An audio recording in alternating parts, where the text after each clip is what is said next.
আসসালামু আলাইকুম। বার্তা নির্যাসে সবাইকে স্বাগতম। প্রধান উপদেষ্টার সঙ্গে সেনাপ্রধানের সাক্ষাৎ, গুজবে মনোযোগ না দেওয়ার আহ্বান সেনাপ্রধানের। বাংলাদেশ সেনাবাহিনীর প্রধান জেনারেল ওয়াকারুজ্জামান আজ সোমবার প্রধান উপদেষ্টা অধ্যাপক মোহাম্মদ ইউনূসের সঙ্গে সৌজন্য সাক্ষাৎ করেছেন।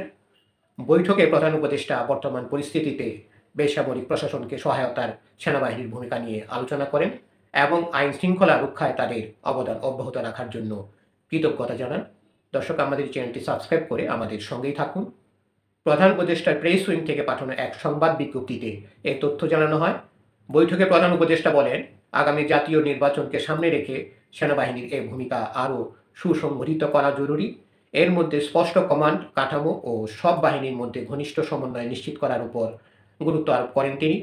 প্রধান উপদেষ্টা বলেন, আমি জাতির প্রতি অঙ্গীকার করেছি এমন একটি নির্বাচন উপহার দেওয়ার জন্য যা ভোটার উপস্থিতি, নতুন ও নারী ভোটারদের অংশগ্রহণ, নিরাপত্তা ও সুরক্ষার বিষয়ে বৈশ্বিক আস্থা এবং গণতন্ত্র ও আইনের শাসনের উৎসবমুখর পরিবেশের দিক থেকে আলাদা করে দৃষ্টান্ত স্থাপন করবে। সেনাপ্রধান জেনারেল ওয়াকারুজ্জামান প্রধান উপদেষ্টাকে অন্তর্বর্তী সরকারের প্রতি পূর্ণ সহযোগিতার আশ্বাস দেন।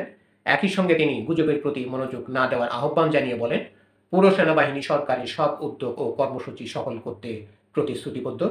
ধন্যবাদ সবাইকে আমাদের সাথে থাকার জন্য। আমাদের চ্যানেলটি সাবস্ক্রাইব করে আমাদের সাথেই থাকুন।